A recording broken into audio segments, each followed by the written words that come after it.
Salut à tous, Mohamed Sissoko. La vie de ton enfant n'est pas ta vie. Oui. Parfois, ok, à un moment donné, je pense, dans la vie, il faut, il faut te mettre dans la tête que tu vas devoir apprendre à accepter que ton enfant ne t'écoute pas. Je m'explique. Hier, j'ai eu une discussion avec mon fils. Pendant qu'on s'en va à son football, parce que sa voiture, actuellement, il ne peut pas la conduire, je vais le chercher, on est en train de faire la route. Et je lui dis, actuellement, il travaille d'abord, il travaille comme assistant de professeur d'EPS. En réalité, parce qu'il a fini ses études un peu dans le sport, donc il est en train de faire l'apprentissage du boulot. Mais on se rend compte qu'en réalité, dans l'apprentissage, il a des difficultés parce que la personne pour qui il travaille ne tient pas compte du fait il joue son football. Donc la personne lui donne des heures de travail souvent qui impactent avec son football.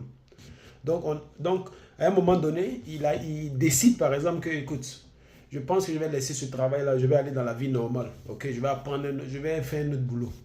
Donc moi, en tant que papa, naturellement, je lui dis à petit, il faut chercher à faire une formation, tu vas avoir un diplôme moi, qui peut te permettre d'aller travailler avec ça. Et il me dit, non papa, je n'ai pas envie de faire tout ça.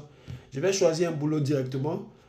Voilà, je vais peut-être aller dans la vente, faire un boulot par exemple. Et moi, je lui dis, même si tu fais ce boulot-là, au moins si tu as un petit diplôme à côté, ça peut t'aider à vite monter les échelons. Il m'a dit non, lui il va aller directement travailler comme ça parce qu'il a besoin de se faire d'argent, blablabla. Bla, bla, bla. Tu vois un peu non? Et moi sur le champ, j'étais un peu fâché. Il me dit, mais il n'écoute pas. Après, il m'a dit ceci. Il m'a dit, papa, actuellement tu travailles quelque part comme chauffeur de livraison. Ok? Je lui ai dit, oui, c'est ce que moi je ne veux pas que tu fasses. Il dit, non, papa, le problème n'est pas là. Je veux seulement que tu comprennes que récemment, on a voulu te faire une promotion. Toi, tu viens de commencer le travail il n'y a même pas 6 mois, 7 mois. On a voulu te faire une promotion sur ceux qui étaient là. Pas parce que tu as un diplôme, mais parce que quand tu es venu, tu travailles dur, tu travailles, tu te donnes quand même dans ton travail, tu leur montres ta disponibilité et ils ont vu certaines qualités en toi qui veut te faire monter, mais tu n'as pas eu besoin d'un diplôme pour ça.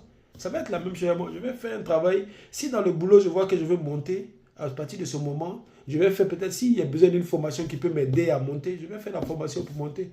Mais je veux, tu vois, non? Et là, ça m'a mené à un point, je me suis dit, vraiment, mon fils a grandi.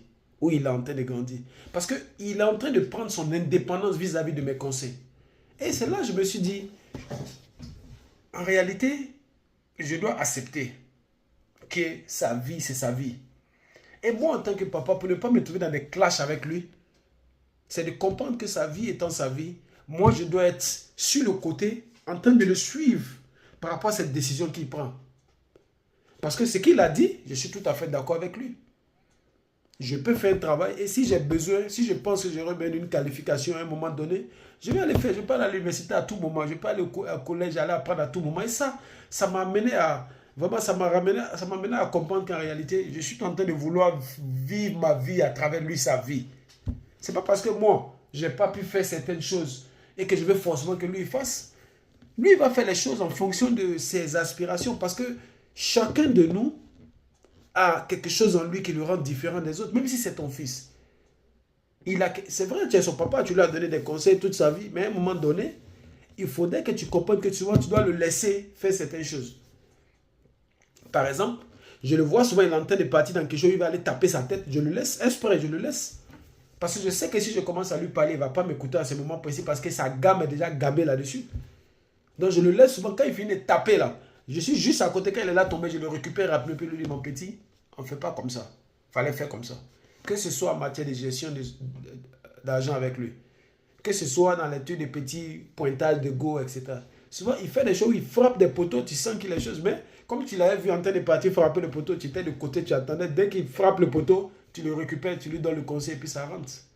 En réalité, ce que je veux te dire, c'est quoi? C'est-à-dire, il faut apprendre à sortir de l'émotion avec les enfants quand ils sont en train de grandir.